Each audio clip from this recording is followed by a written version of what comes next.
you.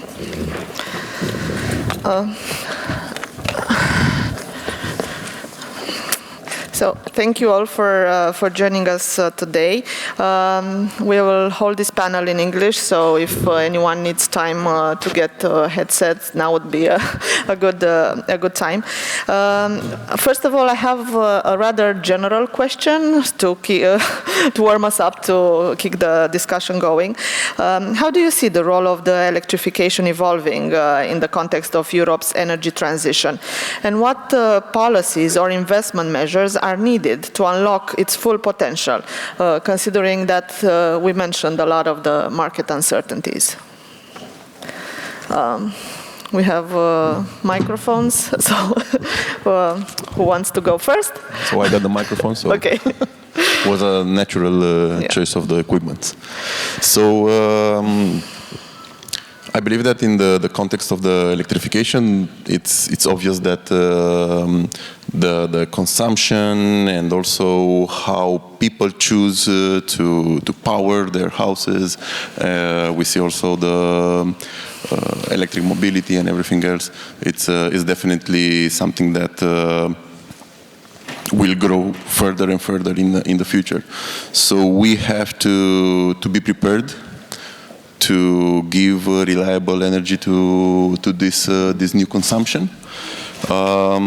And I think that reliable comes with a lot of things, and especially collaboration, because up to the final customer, up to this consumption of electrical energy is not only about the generator, it's not only about the distributor or the transmission. So we should be able to collaborate in order to give to the customer the possibility to power his needs with electric energy. Thank you. Okay, there you go. Thank you. I'm happy to continue. So my name is Dries from Solar Power Europe. Let me first say that it's a real great pleasure to be here. Congratulations for this extremely important event. It's also been impressive to hear the vision from the energy minister. Romania is on the right track, and investors notice that. There's a lot of attention to that. I think all what Romania now needs is to accelerate on that track. But it's been incredible, what a progress, and it's a great pleasure to be here. Now, to the question on electrification. It is exactly the right question. Making electrification work is the key focus for the energy transition. It's the next step, and it's the talk of the town in Brussels. So this is what Brussels, the European Union, is also talking about. Why? Because electrification solves a lot of our energy problems. The minister is right. We first of all need secure, safe energy. That's a non-negotiable. Electrification does that. It goes away from using imports of fossil fuels to maximizing the use of homegrown solar and wind resources. Affordability was his second priority. We agree.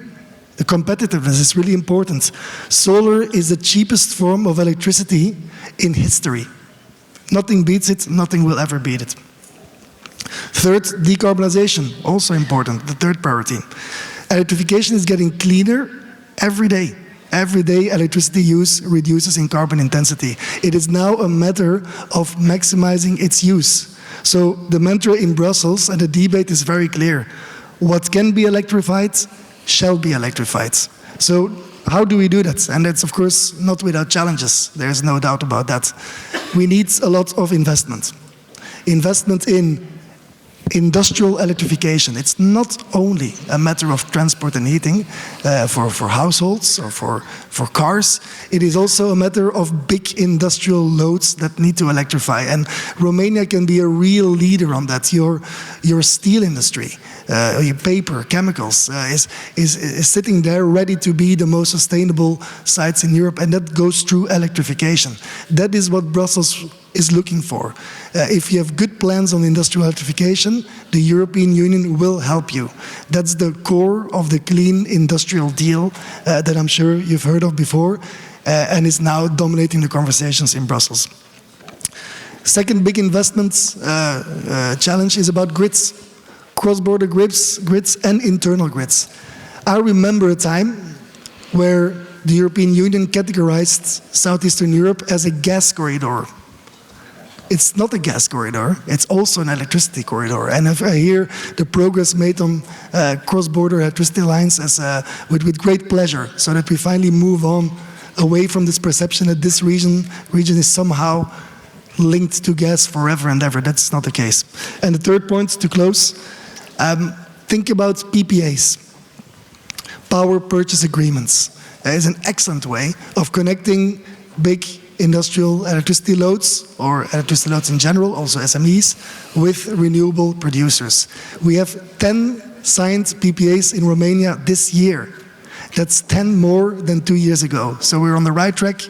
Let's accelerate it as well. Thank you. Thank you.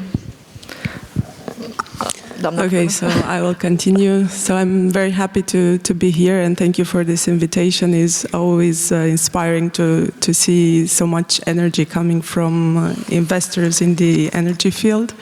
To answer your question, I think the shift to electrification is real, is happening, and I believe there's no way back. It's coming from prosumers, from the energy-intensive industry that wants to have access to affordable prices. It's also coming from the technology available on the market, and that is going towards renewables, electrification, from European ambitions in terms of climate, from ESG policies. So if we look around, everything points at electrification. What do we need to unlock the potential? Here I have a few points that I have identified. So I would say, first of all, we need objectives, we need ambitions, and we have the National Energy and Climate Plan stating that by 2030 Romania will have 38% of the final gross energy consumption coming from renewable sources. So we have the ambitions on the table. How do we get there? Well, we need good and predictable policies. Yes, we live in uncertain times, but at least at policy level, legislative level, we need predictability. We need to make some steps towards predictability, because it wasn't always the case. We need instruments. It was mentioned earlier, the PPAs, and the market in Romania is looking very seriously at PPAs. There are still some barriers, but I think that this is one of the key for investments. We also need a functional CFD scheme, and I hope that what the minister said earlier will become a reality. We also need to have a market. In Romania, we still have a regulated market, and markets are basically telling us what is the actual need for investments, what is the correct price, the intersection of demand and supply. So I think the market, the existence of a good market here in Romania will lead towards investments and towards electrification. We also need good policies that encourage renewables. We need stable energy to balance the grid. And you know that here in Romania, our bet, let's say, is towards nuclear to have this stability of the grid, and also to energy security and decarbonization. So yeah, Chernavoda is a big plan for us, investment plan, also the SMRs, but we have to look at efficiency, right? So that it makes sense from an economic point of view, so that the consumer doesn't get overwhelmed by the cost of it. And we also need European funding. We do have a lot of funds that are available, as the RRF facility. We also have the modernization fund. But here we need more flexibility, I believe. We need to make these funds available more rapidly in the market. And I know there were some efforts that were made, but we still need to do more. And we need to be able to absorb these funds, because it's sometimes not enough just to sign a contract and to get the financing. You also need to implement the projects, and here sometimes you might have some problems, and I'm sure you know this. I don't have to tell you. And all this, of course, for better prices for consumers, and I think this is our main objectives as policymakers, but I believe is also one of your objectives as investors. Thank you. First of all, thank you very much for inviting. It's a pleasure to be here. So Vestas, as a wind turbine manufacturer, first of all, we see electrification as not only the driver for the demand of renewable electricity, but also a solution how we can fight the climate change. Speaking in global figures, heating and fuels is consuming 80% of global energy demand, and only 20% out of it is electricity produced by all sources of energy. And out of the 20% is, out of this 20%, 1.5% is wind. So electrification is giving an insane potential for renewables to grow. And certainly Vestas as a company, we are preparing ourselves for that future growth. In Romania, we have already made big steps. So to date, we have 1.2 gigawatt of installed capacity.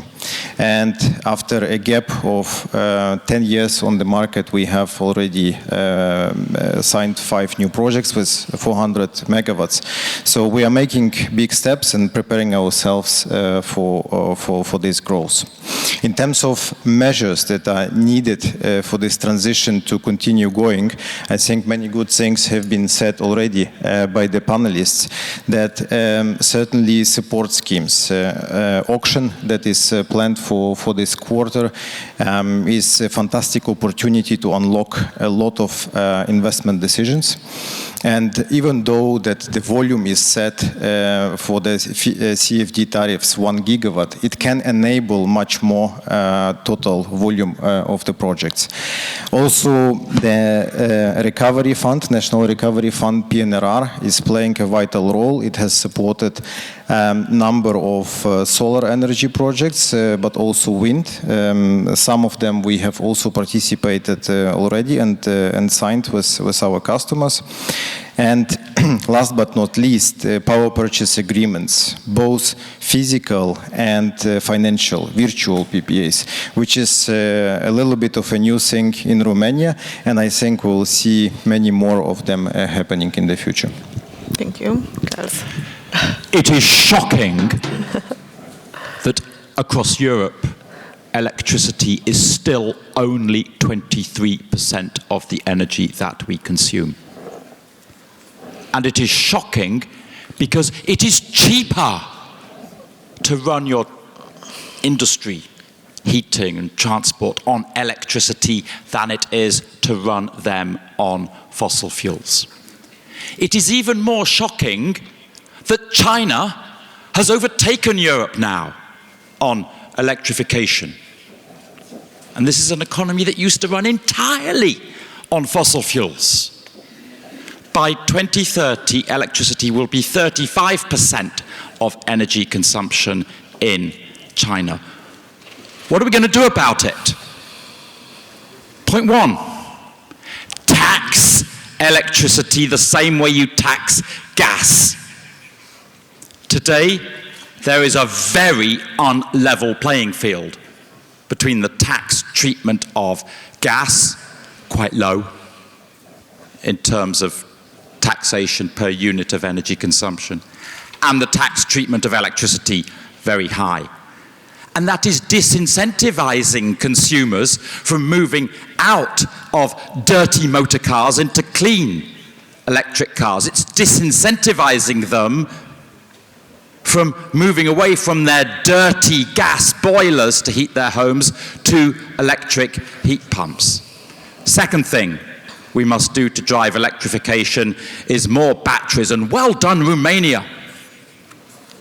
Well done Prime Batteries and the manufacturing that you're doing here in Romania, giving a real example to the rest of Europe.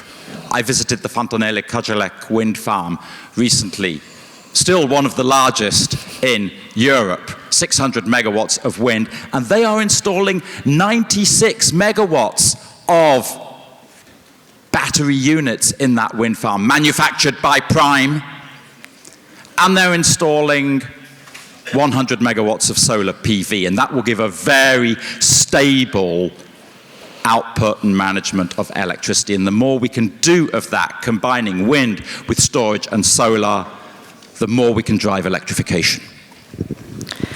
Thank you so much. There's a competition, a healthy competition between solar and wind, and I'm sure, in terms of production costs, there are quite significant differences.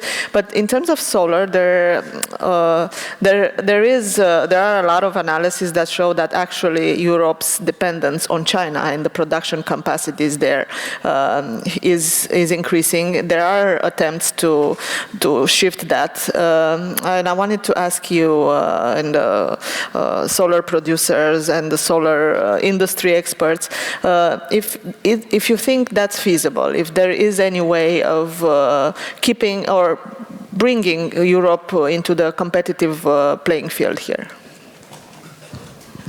Yes, thank you for that question.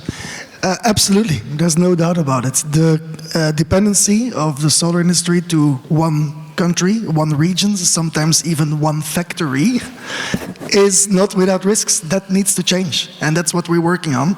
And the European Union is getting there. We see a lot of positive shifts.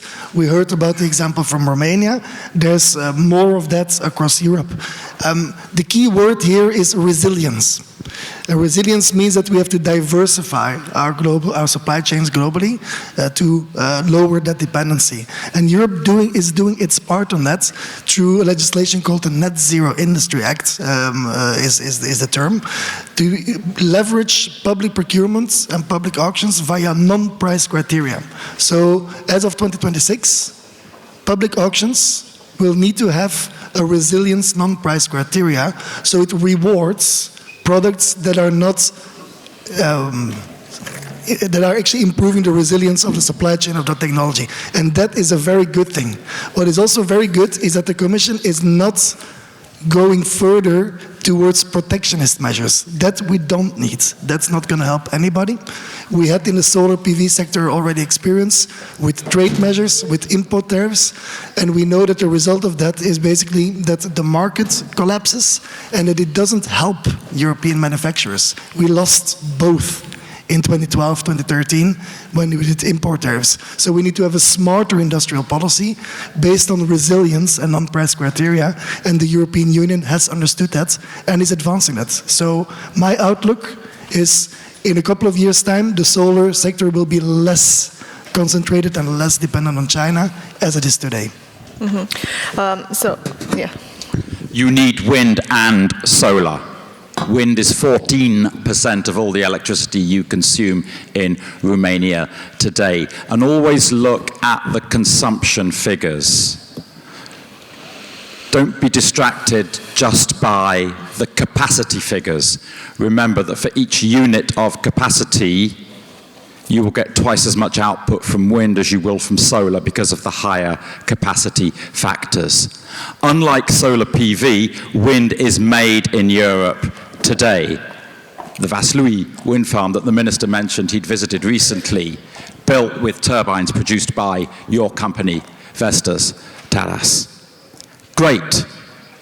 Wind is different from solar in that there are loads of rotating parts It's very complex machinery. There are lots of sensors on a wind turbine, and we have to be very careful about what happens to the data from the sensors that are on those wind turbines. Data security is absolutely key in wind. And if you allow the sensors on those wind turbines to be placed there by certain manufacturers, then that will not only give those manufacturers and their home countries access to the data, it will give them the power to control the functioning of those wind turbines as well.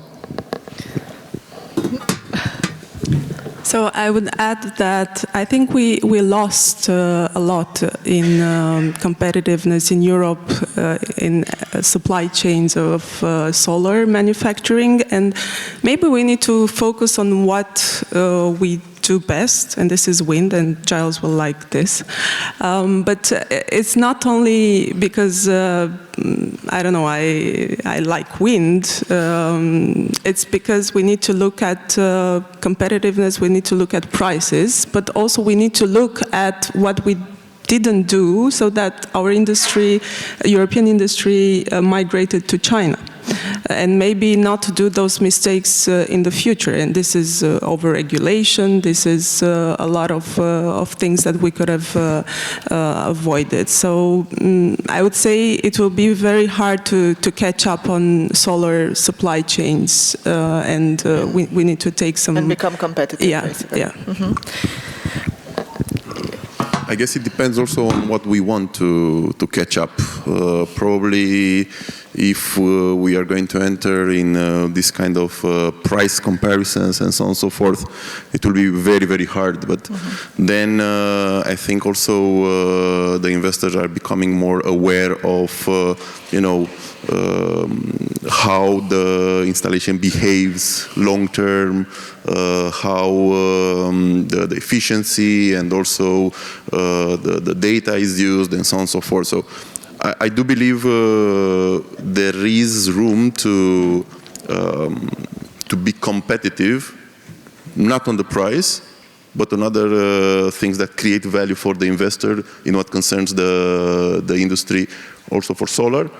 And I would say that it's also something that in the wind industry should be in the mind of everybody. It's true, most of the big manufacturers for wind turbines and the largest is here, but we have to be very much aware that it's something that can be lost very, very fast in this economy and dynamic environment. I wanted, because you meant wind. Yes, I just wanted to chip in here and say that certainly Vestas, as a Western OEM, is welcoming competition because competition is driving innovation and performance of the company. But what we would like to have, and also our Western peers, so to say, we would like to have a level play field, right? That all of the companies are adhering to the same rules and requirements and to the same standards when it comes to the cybersecurity, when it comes to the human rights and environmental policies. So we are happy to compete, I would say, but of course the play field should be even. Is there a level playing field at the moment in the industry, or do you see need for improvement there? I think there is a need for improvement, yes. And I wanted to come back to what the Minister of Energy said about the CFD. And there will be, again, I understand, there will be again some tweaks to the legislation and to the functioning. How do you think this will have a major impact on the market? Is it enough to push to push a new wave of investment and to unlock this investment? Maybe.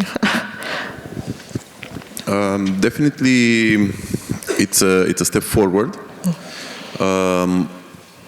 I would say that also is well done, meaning starting with first call, then to have a second larger call.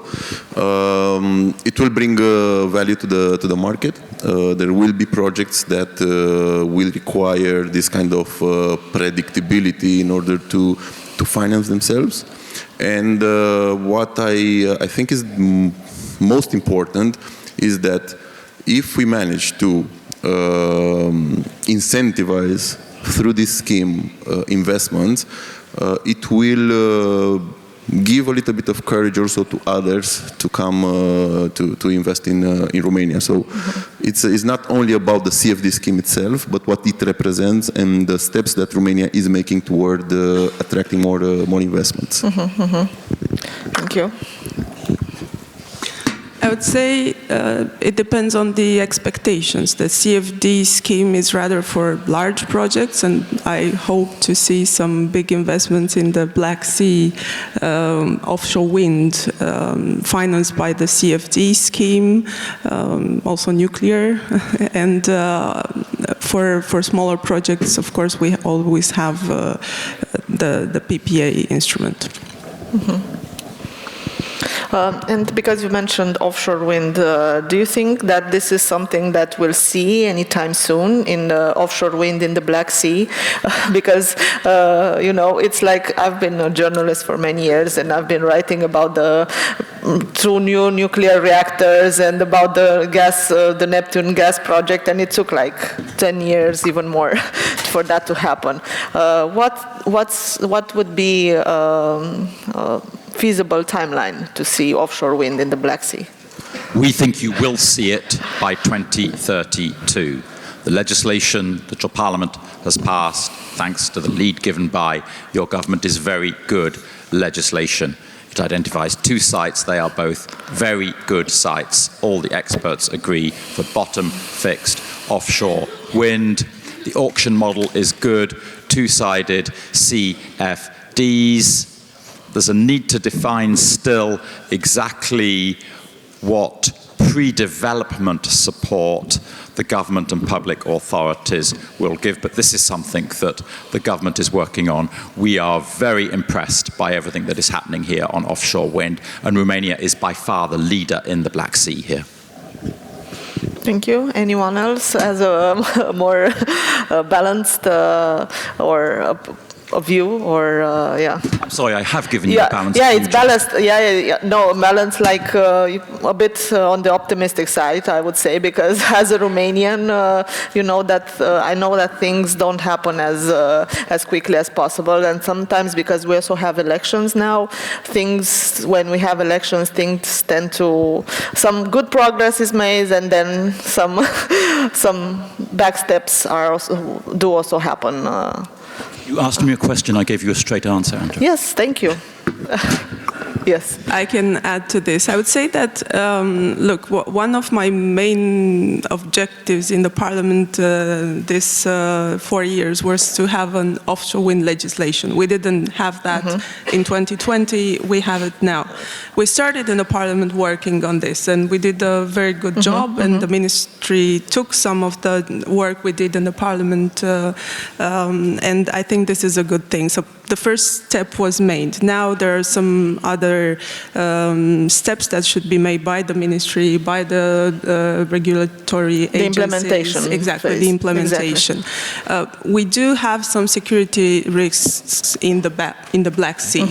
We have the same problem with Neptune Deep, and we cannot ignore this. And of course, big investors will look also at this kind of risks. But since we do have the CFD scheme in place, we have the legislation, I think we can dream of having wind turbines in the Black Sea. Also, the Black Sea is not very friendly, we know this. But if we do these steps correctly, then we can hope of having this kind of investments. Why not by 2030? I also prefer to be optimistic. It's not that we have upcoming elections, but when I look at the energy field, I'm trying to remain optimistic, even though it's not always easy. I have it's to not say. always easy in the Romanian energy sector, and thank you. Please do look at the CFD scheme in the Netherlands for offshore energy, because it combines tenders for offshore wind with offshore solar. Offshore floating solar is there as well. It exists, and it's a very efficient way of optimizing the grid connection point. We all know how scarce and how valuable grid connection points are, and we all know how wonderfully complementary wind and solar are. Combining offshore wind with offshore floating solar is an excellent way of using the space also on the sea. The example of the Netherlands is there to be looked at. Thank you. Yeah, I would say that I'm also optimistic on offshore in what concerns the generation capacity to be installed.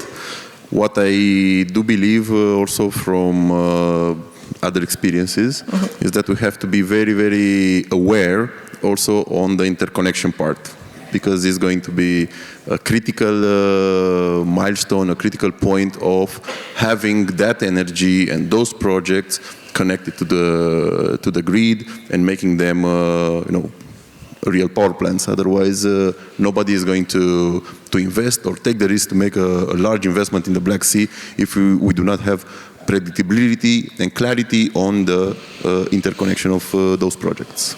How big do you think it's because I'm sure it's big because everybody's, I think this is the biggest problem, the balancing of the grid. And we have longer term plans that the minister mentioned and the nuclear, but what do you think would be a good short-term solution for the coming years, considering that all these new capacities will be added to the grid? Batteries, or I don't know, what can Transelectrica do better? Let's just say that. Well, I would say that the list that the minister presented had several solutions. If we are speaking about storage and also the large interest that we have seen in the market for such projects, and we are speaking also about the supply chain, we are speaking about factory, and we are speaking about a lot of projects that have been developed, a lot of connection points that have been awarded. So storage definitely is going to be a short-term solution. Yes, we are all ruling for the electrification and so on and so forth. But those gas projects that also were presented by the Minister of Energy could be a buffer toward enabling that transition that we need. And in the end,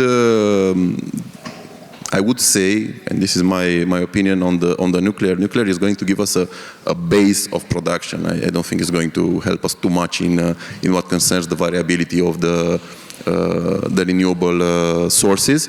So I would say that storage has to be a priority in the next couple of years.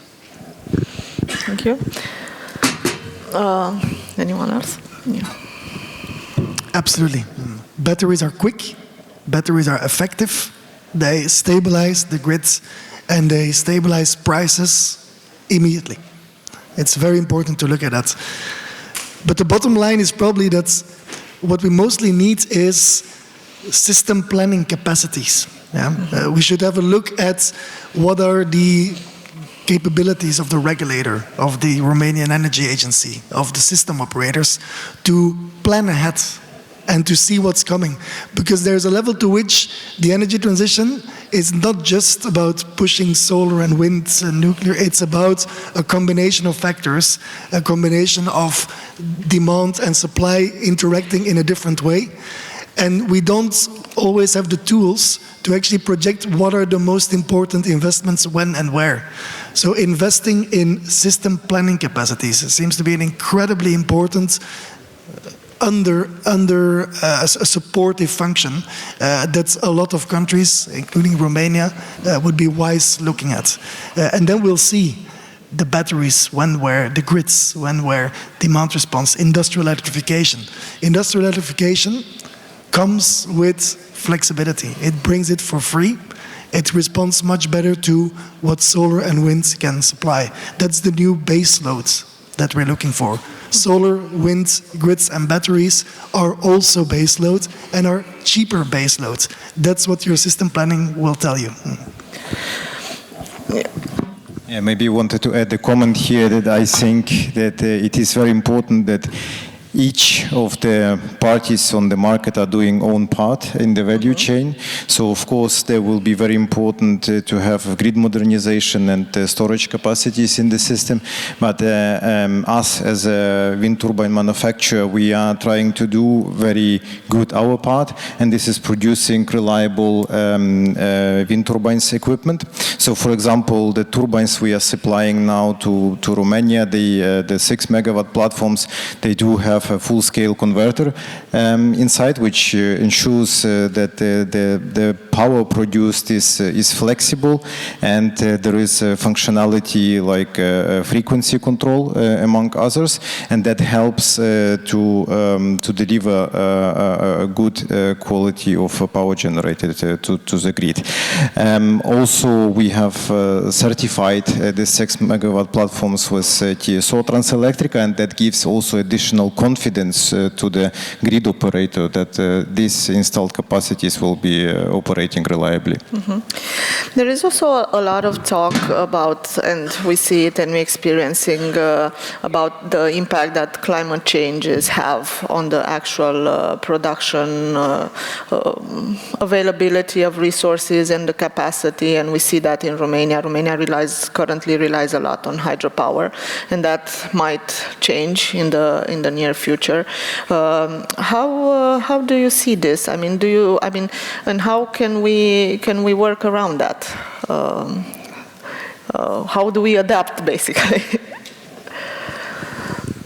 Well, there is one big component that should fit in all the answers that everybody has given up to this moment, which is data and digitalization, and how we become better in predicting, but also in managing the resources. And definitely we have seen patterns that have changed, and I think we should rely a lot on data, what we can do in order to plan better. Yeah, that part with the planning, I think it's fundamental.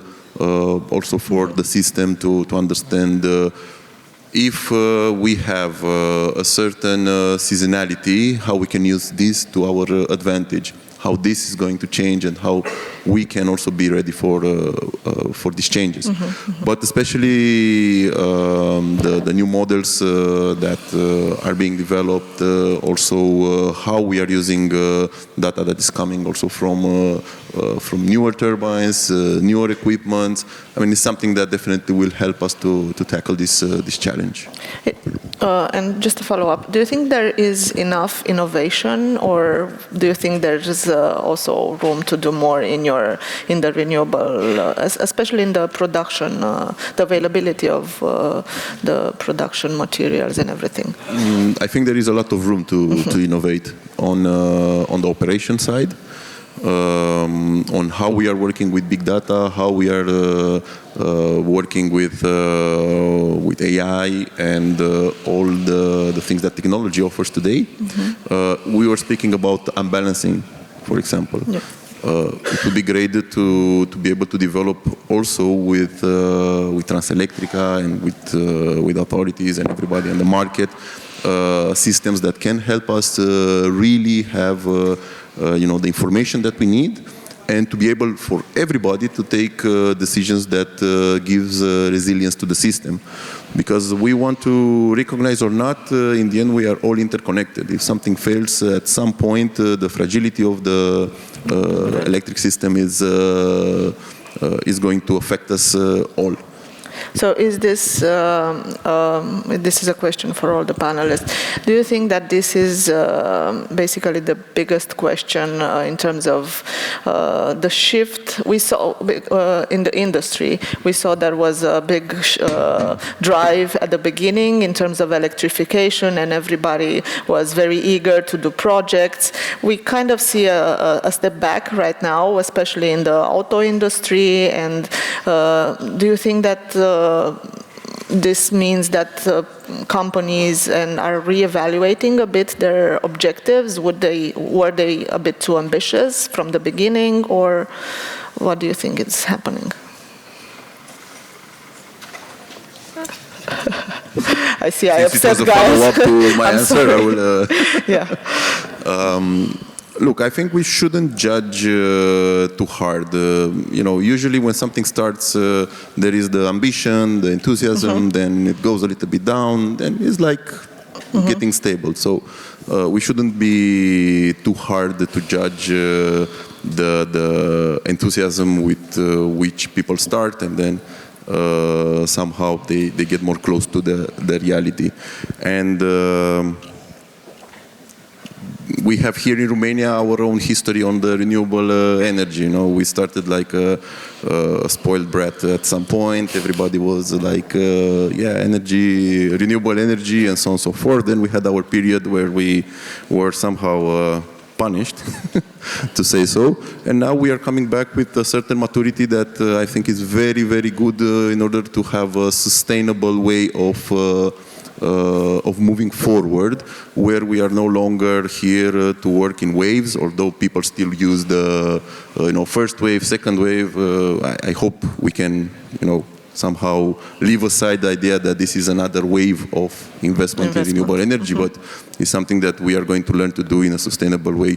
It's not a sprint, it's rather a marathon. Exactly. Yeah. So the same, I would say, applies with newer technology, with ambition of other people, and probably in the next couple of years we are going to see that this is going to be stabilized to something that is sustainable. Because also this enthusiasm is not something that can be sustained on a long term. Yes. Thank you. Yeah, so I would say that in the automotive sector and the 2035 target, that is too ambitious. If we look all around Europe, I mean, at the automotive sector, and this comes with a cost, and the cost is transferred to the consumer. So, as I'm a true believer in the market, I think that this slowing down of, adopting electric cars and going towards electrification in the automotive sector has an answer in the prices. I mean, electric cars are still more expensive than fossil fuel cars.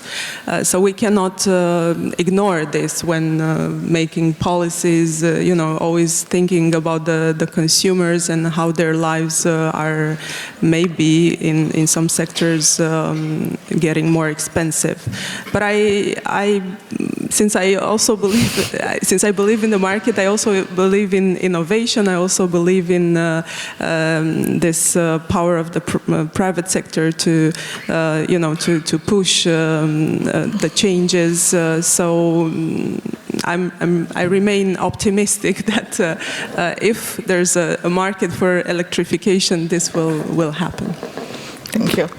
With electric cars, you've got to build out the charging infrastructure, and you've got to ensure there's a very clear and stable regulatory framework. Across other parts of the economy, there are great things happening. There are steel mills that are taking down their old blast furnaces and replacing them with electric arc furnaces. Great. You go to Constanța Port, and they are investing heavily to electrify that port and also to make sure that they're ready for offshore wind. There are lots of good things happening. Governments just have to give the right regulatory signals and make sure that electricity is taxed fairly.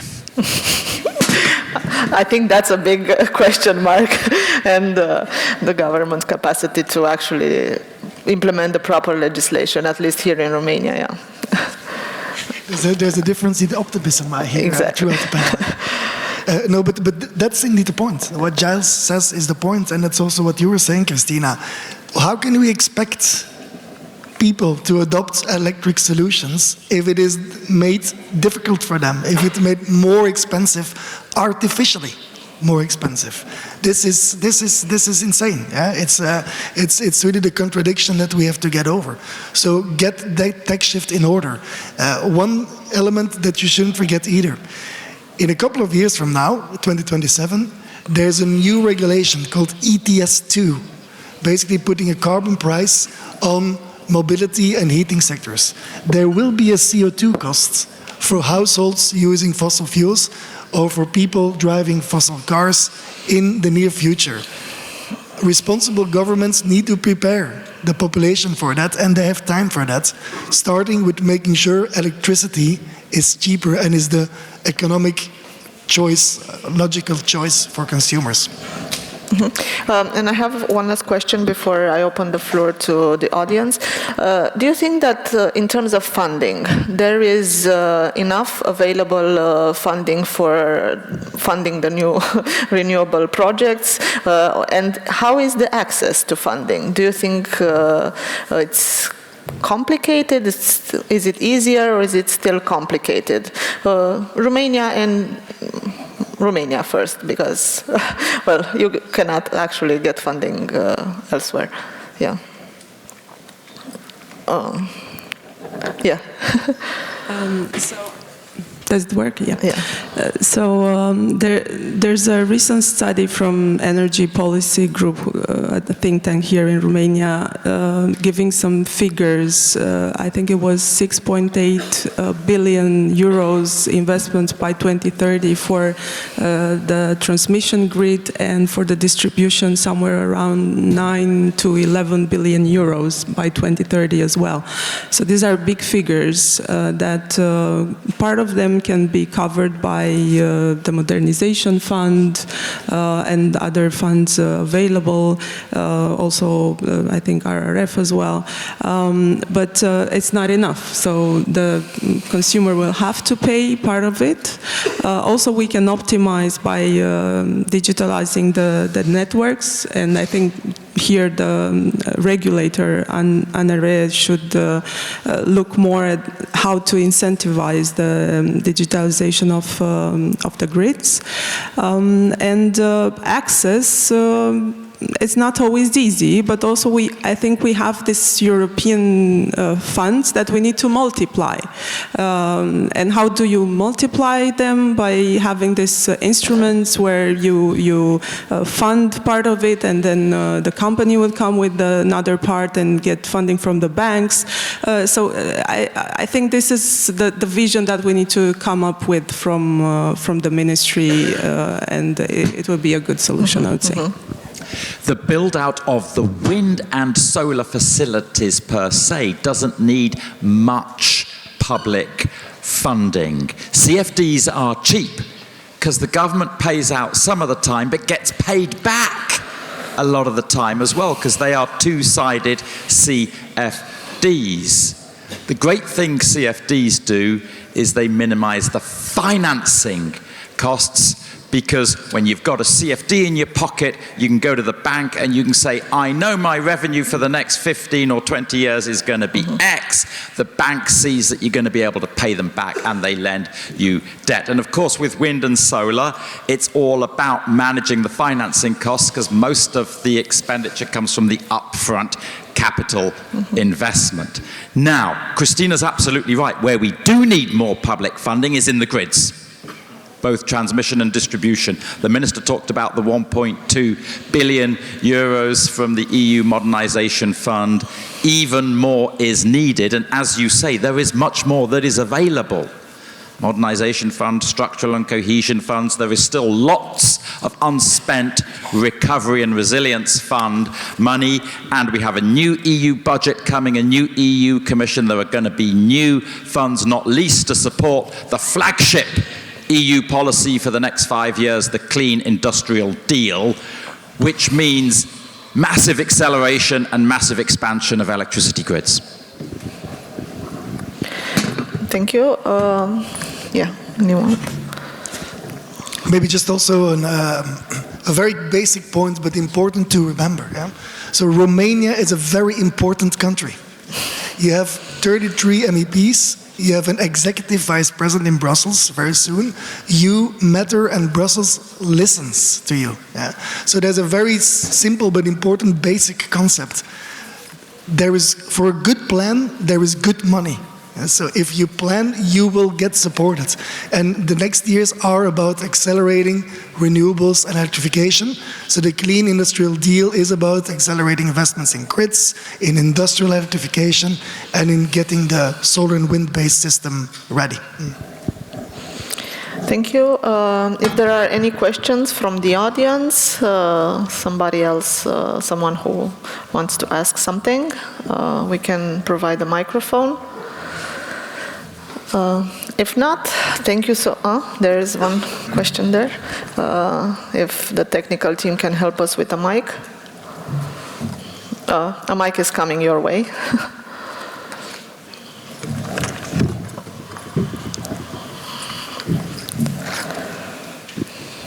Hi, my name is Alex Grosaro.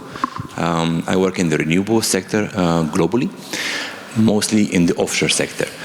I've seen that the offshore discussion was a bit lively, yeah, and I have actually quite a good interest. Yeah? If you can share what are the plans for any pilot projects to be developed in the Black Sea, because we see it as a very good example, both in France, in the Netherlands. Every market which is developing offshore wind starts with these pilot projects. So if you can share a bit what the plans are for the Black Sea with the pilot projects. No, Romania doesn't need and doesn't want pilot projects for offshore wind. Not least because Romania is going for bottom-fixed offshore wind, which is extremely well-established technology. Most countries around Europe, if they're doing pilot projects for offshore wind, still it'll be for floating wind. That's not what you're doing here. And in fact, we hardly need pilot projects for floating wind now. We're ready for full-scale industrial size floating wind farms. The UK has just awarded a CFD to a 500 megawatt floating wind farm. We are well beyond the need for pilot projects for any type of offshore wind. I'm glad you said it, Giles. Yeah, very optimistic. Well done. Thanks. Thank you. If there aren't any other questions, I want to thank all the panelists for the great discussions. And now I'll leave my colleague Giles, who will moderate the next panel. So thank you all for joining us. And a round of applause for all the guests. Thank you.